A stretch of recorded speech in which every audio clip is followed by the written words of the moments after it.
जय श्री कृष्णा। आज जानकारी लेकर आए श्री भैरव जी की साधना के ऊपर की अगर आप लोग जो भी साधक साधिकाएं श्री भैरव जी की कृपा चाहते हैं, जिनको साधना के क्षेत्र में ये लगता है कि भाई हम आए तो हैं लेकिन हमारे घर पे किसी भी प्रकार की नकारात्मक जो प्रभाव होते हैं, नकारात्मक चीजें होती हैं, आप किसी नए घर में आप रह रहे हैं जहां पे अभी तक कुछ बड़ा आपने पूजन पाठ नहीं करवाया है, तो 9 जुलाई को आप भैरव जी की उस दिन साधना कर सकते हैं। 9 जुलाई को रात्रि की साधना बहुत ज्यादा लाभदायक होगी।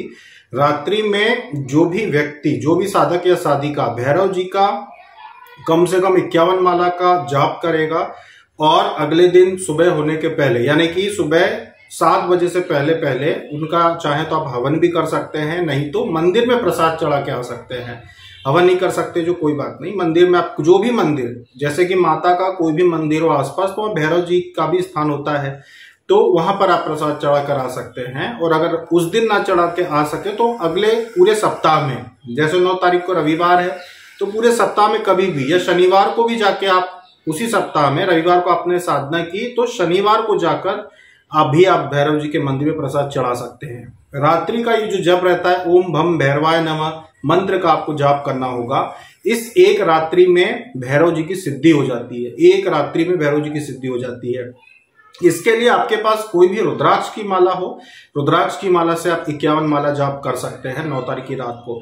बस साधारण सा ही आपको भैरव जी से प्रार्थना करनी है। भैरव जी के नाम से एक नारियल घर में रख लो और बस आप ये जाप कर लो। इसके लिए अलग से कोई भी साधना सामग्री एकत्रित करने की आवश्यकता नहीं है, कुछ भी अलग से लाने की जरूरत नहीं है। अगर माला पहले से है तो आप कर सकते हैं। हवन नहीं कर सकते तो मंदिर में प्रसाद चढ़ा के आ जाना, या फिर अगर हवन कर सकते हैं तो रात में जाप करो और सुबह ब्रह्म मुहूर्त में हवन कर दीजिए। आप ऐसा कर लीजिए। नहीं कर सकते, अगर वो भी आपको लग रहा है कि भाई ब्रह्म मुहूर्त में भी हवन नहीं कर पाएंगे, अब रात को आप जाप करेंगे और सुबह सुबह आप सो जाएंगे, तो कोई बात नहीं, आप सुबह उठ के 10 बजे 11 बजे भी हवन कर सकते हैं। ज्यादा लाभ, जो अगर कोई सोचता है कि ज्यादा लाभ मिल जाए तो ब्रह्म मुहूर्त में हवन कर लीजिए, नहीं तो 10-11 बजे भी आप सोकर उठेंगे जब आप हवन कर सकते हैं। भैरव जी का ये जो दिन होता है ये बहुत महत्वपूर्ण है। ये एक दिन की सिद्धि के लिए हम बता रहे हैं कि एक दिन की सिद्धि इस दिन आपको प्राप्त हो जाती है।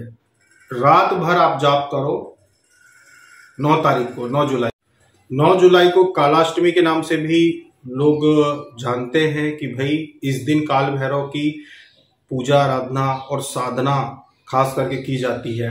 जैसे कि जो तंत्र मंत्र के ज्ञाता होते हैं वो जानते हैं कि भैरव जी का पूजन बहुत महत्व रखता है, क्योंकि भैरव जी भगवान शिव का ही अवतार है, उनका ही उग्र स्वरूप है। इसीलिए इस दिन शिव जी का शिव सहस्त्र नाम स्तोत्र, शिव चालीसा ये पढ़ी जाती है। तो आप 9 तारीख को, 9 जुलाई को आप शिव चालीसा या शिव सहस्त्र नाम स्तोत्र पढ़ सकते हैं। साथ में रात्रि में साधना कर सकते हैं। आप एक रात की साधना 51 माला का जाप कीजिए, हवन ब्रह्म मुहूर्त में ही कर लीजिए तो बहुत उत्तम है। और भगवान भैरव की एक दिन में सिद्धि होती है, जो आपको सुरक्षा प्रदान करते हैं, तंत्र क्रियाओं को भस्म करते हैं। और अगर आप उसी रात को ये प्रार्थना करेंगे कि आपके घर का बंधन हो जाए, जब आप जाप कर रहे होंगे 51 माला का, अगर आप ये भी अपने मन में कामना दोहराते रहेंगे कि मेरे घर का बंधन कर दे, मेरे परिवार के सभी सदस्यों के शरीर का बंधन कर दे जो साल भर टूटना नहीं चाहिए, तो पूरे वर्ष भर आपके घर से बंधन नहीं टूटते भैरव जी के। कोई भी नकारात्मक शक्ति परिवार के किसी सदस्य के पीछे भी घर में नहीं आ सकती।